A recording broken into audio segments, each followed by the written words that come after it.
Welcome back to Break Time Scale Models, where today we are going to learn the cheat code for making trees. Now, I did visit my local Hobby Lobby, which is what's close to me, and I got myself some dried out twigs inside of the natural, well, flower area of the store. So basically all I'm going to do is figure out which branches that I want, and then I'm going to put them together, and then eventually I will wrap them with wire. Now, after going through each and every one of these, what I'm looking for is things that are going to be going outwards, some going up, some going left, some going right. I'm going to break off the big stem so I get the height that I want, leaving just a little extra on the trunk so I have something to work with as I go through. Now, the trunk will be a little bit longer than what I want, but I can trim that off on the end. I used some floral wire and I got those tightly wrapped.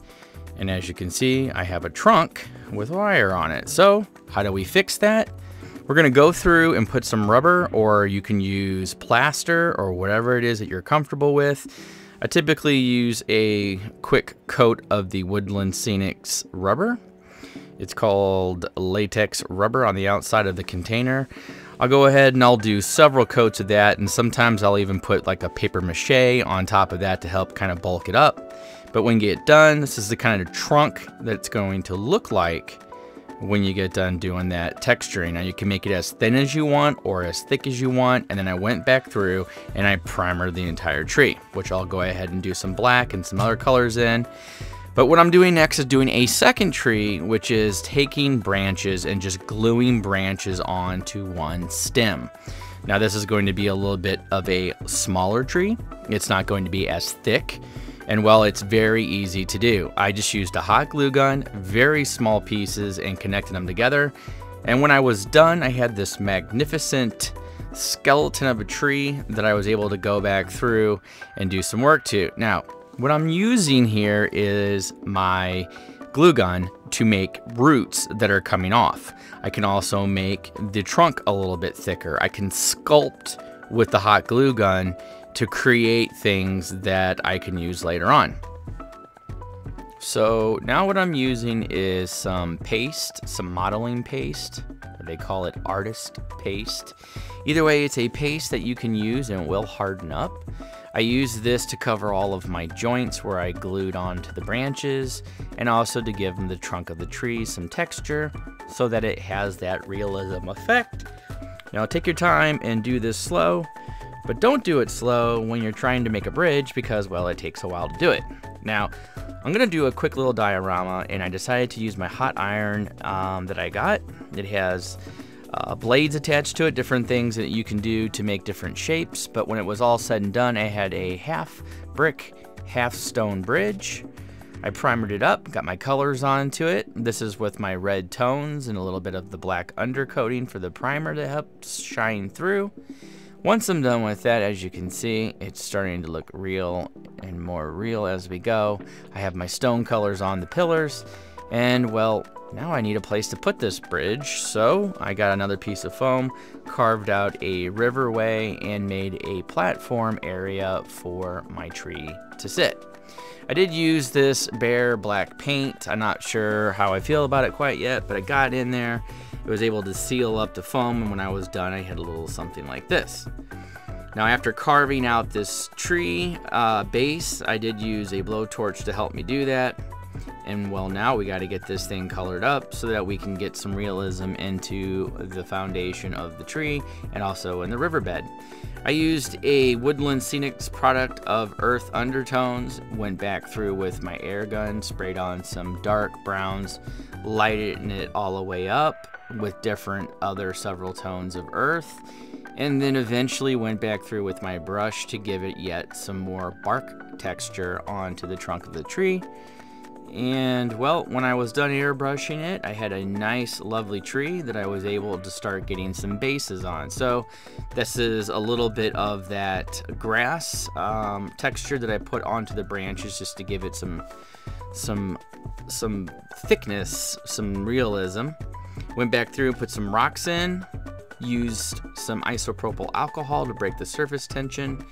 And yes, I used some glue to drop on top of that isopropyl alcohol so it would sink through and get the gravel nice and sturdy and attached. Now I used another coat of different colors of gravel to achieve the effect that I'm looking at. I wanted some browns, some lighter colors, some dark colors, and then I also opted to put some pebbles down. As you can see here, I threw some glue down onto the diorama once it was dried, and yet started another layer, which was the riverbed itself.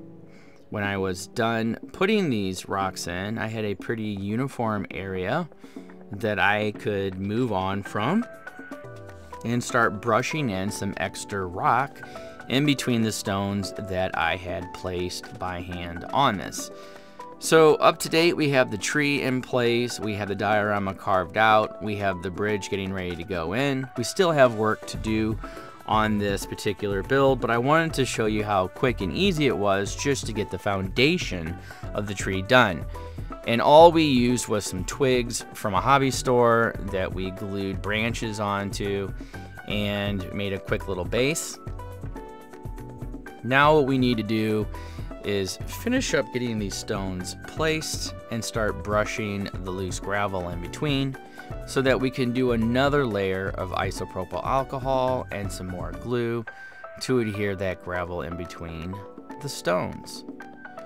Now so far I'm very happy with the way that this is turning out. This is not a difficult task to do.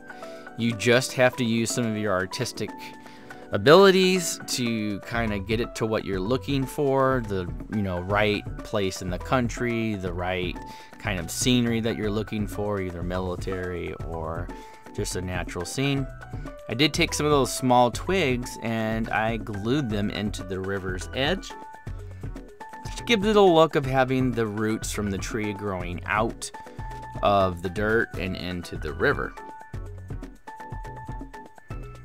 Take your time with this. You might put more, you might put less, but again, it's just kind of looking at the diorama, trying to figure out where you want your pieces to go.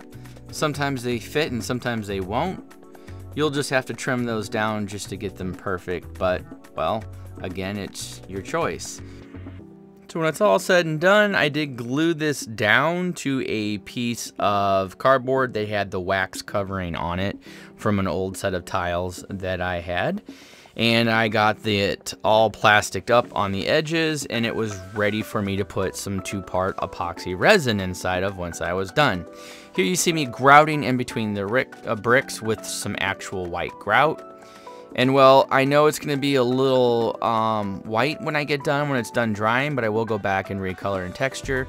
Here you're just seeing me removing a lot of that, and now we're pouring in that epoxy to make this a river that you can see into if you're looking at it on a level playing field. And I also have the option too as well is to remove the cardboard underneath, and I could have light shining through on the river to give it a cool appearance as well. Now I am starting on gluing my foliage from Woodland Scenics to my branches, and really it is that simple. You're simply going to get some foliage of your choice, green, brown, red, yellow. I decided to go with a kind of a multicolored fall looking tree. And I also, later on when I was done, went back and fed a LED cable light through the tree to give it kind of a cool appearance in case I wanted it to put it on a shelf somewhere and I wanted it to, well, glow. But when you get done, you can see you got a crazy cool looking tree that will go great in any diorama setting, whether it's for a train or whatnot. Thanks for watching.